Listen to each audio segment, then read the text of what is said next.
W trakcie świąt podczas wymiany prezentów otrzymałem ten tytuł, za co ogromnie dziękuję swojej przyjaciółce, ale nie pamiętam, czy miałem tę grę na swojej liście życzeń, czy nie. Nie wiedziałem, czego się spodziewać, prócz tego, że łapiemy tu stworki.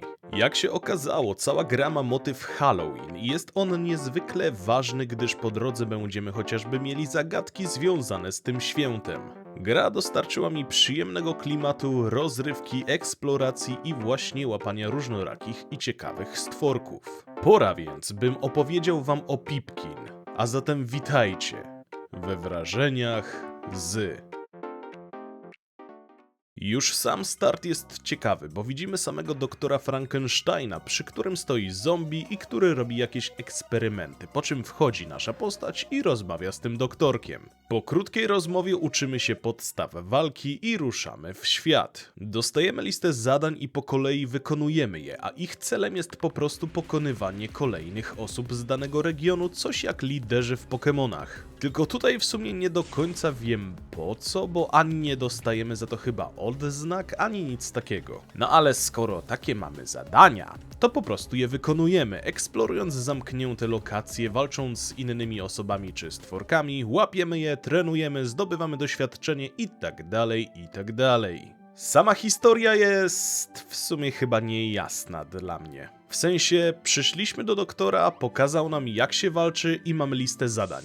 I tyle. Chyba że po prostu ja nie wyłapałem fabuły, ale tak to w sumie dla mnie wygląda. Jeśli chodzi o eksplorację, to przechodzimy z regionu na region i swobodnie zwiedzamy sobie tereny, na których znajdziemy nie tylko innych trenerów czy trawę, gdzie są stworki, ale różne paczki czy prezenty, w których będą różnorakie przedmioty, jak chociażby takie, które dodają 2 ataki dla naszego stworka. A jak wyglądają same walki? W walce biorą udział 3 stworki, które złapiemy oraz my sami. Tak, my jako człowiek też bierzemy czynny udział w walce. Nasza postać, jak i stworki, może posiadać 6 ataków naraz, w tym dodatkowe 2 z jakiegoś przedmiotu. Przedmioty te można przypisać do byle kogo, więc możemy na przykład przedmiot zawierający ataki trawiaste dać stworkowi z żywiołu ognia. Mamy tutaj 2 paski, HP i EP. I tak, jak HP to wiadomo, że życie, tak EP to punkty odpowiadające za wytrzymałość, bo każdy atak zabiera jakąś część. Jeśli nam się wyczerpie, to musimy wypocząć, by w ogóle móc potem wykonać ruch. Przyjdzie nam się tu mierzyć z naprawdę pokręconymi i niełatwymi przeciwnikami, a mówię tu zarazem o stworkach, jak i liderach czy trenerach. Momentami miałem problem z nimi i musiałem chwilę potrenować oraz pozmieniać lekko ataki czy przedmioty w stworkach, by mieć z nimi szansę.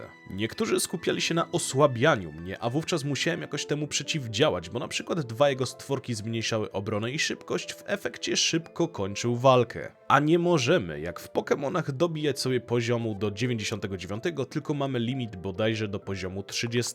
Różnorodność jest spora i możemy tu złapać naprawdę ciekawe i zróżnicowane potworki, zwłaszcza, że mamy do dyspozycji aż 15 żywiołów, co jest całkiem sporo, więc będziemy mogli zbudować naprawdę ciekawe składy. Choć ja osobiście miałem aż 3 ze żywiołem Dark, ale na szczęście mogą mieć 2 naraz, więc jakoś tam były zróżnicowane, bo w przeciwnym razie pokonywaliby mnie jeszcze szybciej. Prócz walk trafią nam się też zagadki, a przynajmniej wspominam jeden fragment gry, który spowodował u mnie zagwozdkę. Był to moment, gdzie aby przejść dalej, musiałem odpowiedzieć na 3 zagadki. I tak jak rozumiałem ich przekaz po angielsku, tak nie mogłem zgadnąć odpowiedzi. Wyobraźcie sobie, że siedzę jak dureń i myślę, po czym mój brat przychodzi, pyta co robię i we dwoje siedzimy i zastanawiamy się nad odpowiedzią. 30 minut siedzieliśmy i zgadliśmy tylko 2.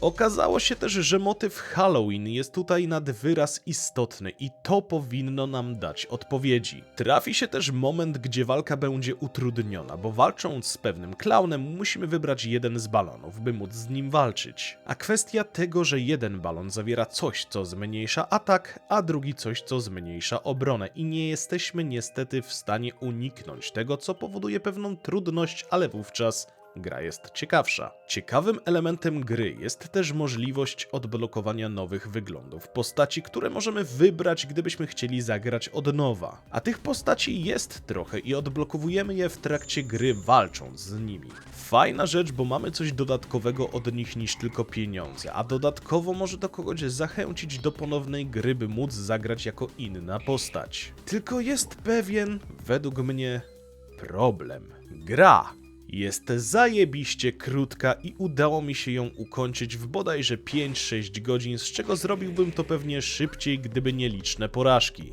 Nie ma co się tu też spodziewać mega rozbudowanej gry, choć są też dodatkowe atrakcje, jak chociażby loteria, gdzie możemy dostać nowe przedmioty dla potworków, czyli nowe ataki. Tylko że ogólnie gra mnie aż tak nie wciągnęła. Jest to prosty tytuł, nie zawierający ogromnej różnorodności aktywności, nie ma ewolucji, nie ma misji pobocznych, idziemy cały czas wątkiem głównym i tyle. Nie doszukałem się jakichś wielkich minusów czy problemów, choć miałem momentami wrażenie, że bez powodu mi wytrzymałość spadała. Ale gra jest zwyczajnie prosta i niestety bywała monotonna czy troszkę nudna. Czy to powoduje, że gra jest zła? Nie, ale kwestia tego, że jak ktoś by się zastanawiał, czy chce ją kupić, to warto wziąć pod uwagę to, że gra nie jest jakoś bardzo rozbudowana. Okej, czas na małe podsumowanie. Technicznie nie miałem z tą grą problemów, więc pod tym względem jest dobrze. Muzyki kompletnie nie kojarzę, jak brzmiała, więc obstawiam, że po prostu nie zapadła mi w ucho. Kojarzę tylko dźwięki ataków, jak lekko przyspieszyłem grę, bo w pewnym momencie dział się chaos. Gameplay był przyjemny,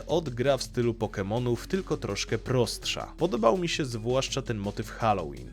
Grafika jest pikselowa i również prosta, ale lubię taki styl i podobało mi się otoczenie, wykonanie trenerów oraz samych stworków. Całość gry to prosty lub skromniejszy projekt takich gier jak chociażby Pokémon, ale czy jest to problem? Absolutnie nie, bo grało mi się w to dobrze, mimo że złapała mnie w pewnym momencie lekka monotonia czy znudzenie. Ale gra jest na tyle krótka, że był to wystarczający czas dla mnie w tej grze, bo obstawiam, że po 20-30 godzinach bez większej różnorodności czy misji pobocznych mogłoby mnie to znudzić. Z tego co widziałem, to jest to pierwszy i jedyny tytuł od tego twórcy i trzymam kciuki i życzę mu tego, by wydał coś znowu, bo choć gra jest dla mnie dość skromna, to uważam ją za dobry start w game devie.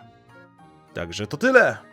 Dziękuję za wysłuchanie, dziękuję za poświęcony czas i życzę miłego grania.